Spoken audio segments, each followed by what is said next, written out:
Injury report, Luka is questionable, Maxi's out, and Omax is out. What's going on with Luka that has him questionable at this point?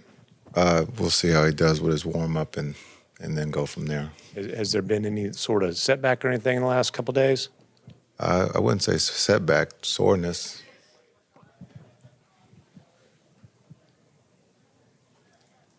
Coach, I wanted to ask you about how hard he's come along since he's gotten here, his development. Hardy's done an incredible job understanding the patience of waiting.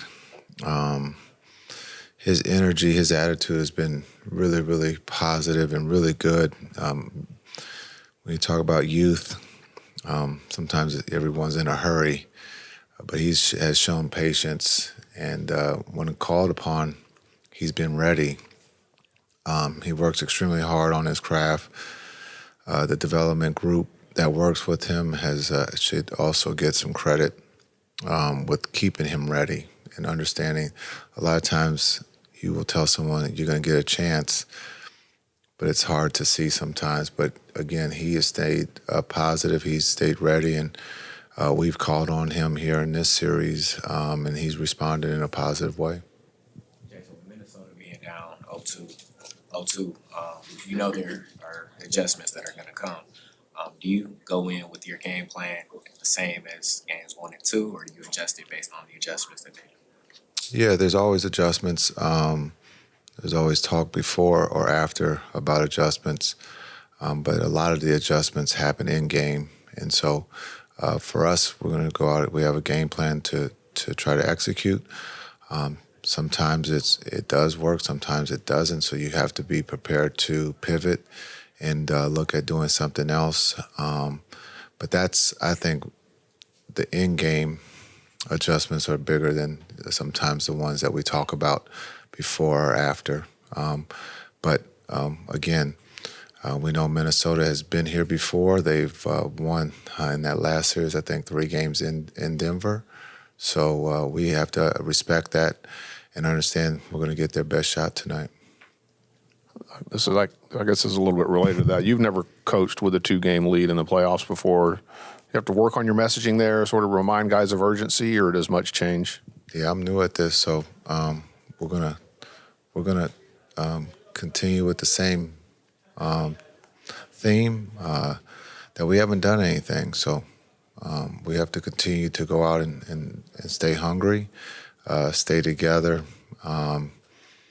Nothing changes if we're down 0-1 or if we're up 2-0.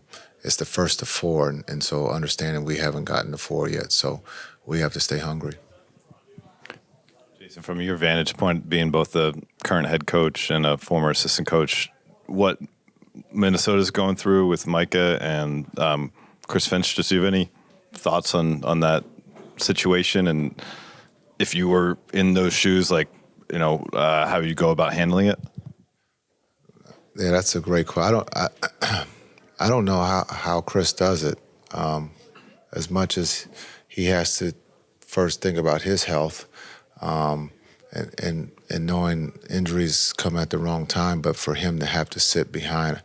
But Micah is capable of being able to coach, and he's one of the better coaches in this league. So there, understand there's a trust. But it's got to be hard, to sit, behind and not be on the floor. I don't know how you do it. I think that's a better question for them.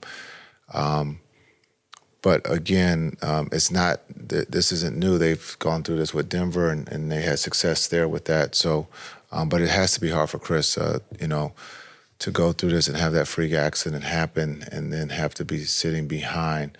And he can't, he's got to be in some pain just coming out of surgery. So, but if Chris had it his way, he would be on crutches on the floor in the front. Don't know if he can move faster than Luka or Gobert, but, he has to think about safety first. Minnesota acquired Rudy 2 years ago. Obviously, 2 summers ago, you guys obviously got Kyrie in the middle of last season. Both teams are decidedly better in year 2 with those guys. Is that just kind of a case of how helpful time can be when you're incorporating such big pieces? Yeah, I think time is, sometimes overlooked, and when you make big changes, we have to be patient. But nothing's guaranteed in sport. You can make changes, and things tend to seem like they're going to work, and they don't for whatever reason. And I think for both clubs, making big changes, showing patience, being positive about the situation. It didn't work for both right off the bat, but we're both here playing in late May and June, so something must be going right. And so just understanding both pieces are big, they in size too, but when you look at just the veteran leadership and what both pieces mean to the club, the culture, you got to have pieces like that if you want to have a culture. And both clubs, went out and did that, last year. Jay, your last 3 wins have all been nail-biting, one-possession games, game-winning type situations. What do you attribute, I guess, the poise and execution to? Because you guys haven't given the opposition a lot of chances to win games on their own. Yeah, I think being able to go through that during the season, I don't know where we finished in close games, but I think it was second, and I'm guessing someone, I think, beat us out. But just the calmness, the trust that, you have 2 closers on the offensive end.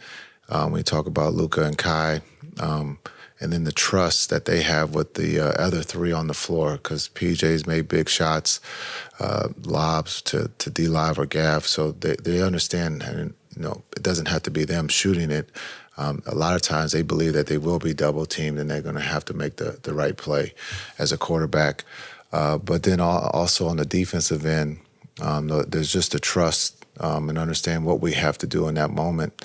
And we've gone through it in the season where we've won some and we've lost some, but we learn from winning and losing and being able to be in those situations. But a big thing is just the calmness that is over the group when it's coming down to be able to execute late game offense or late game defense.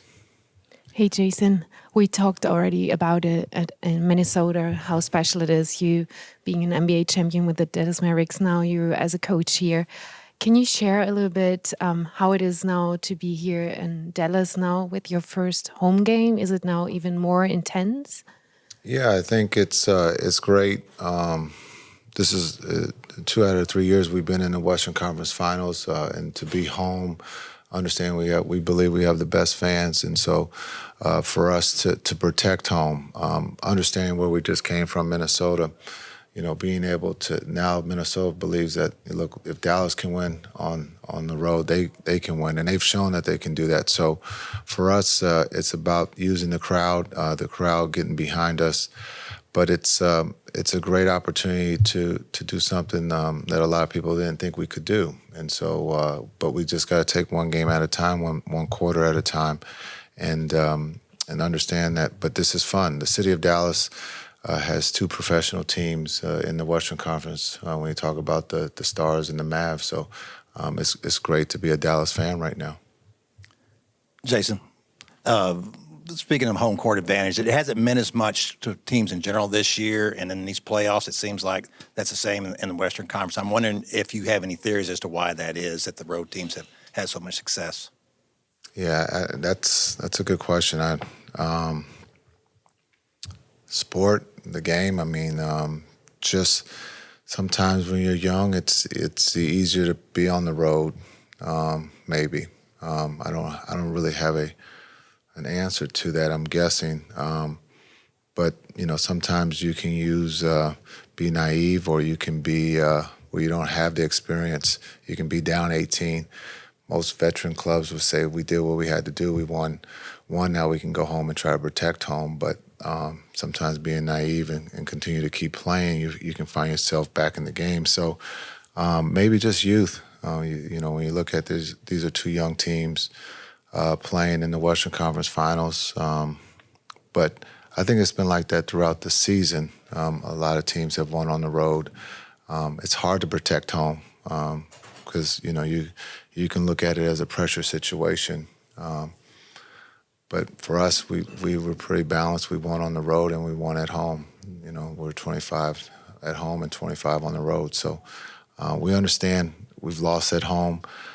We've recovered after losing at home, but the big thing is that we know what's coming, and we got to find a way to win tonight.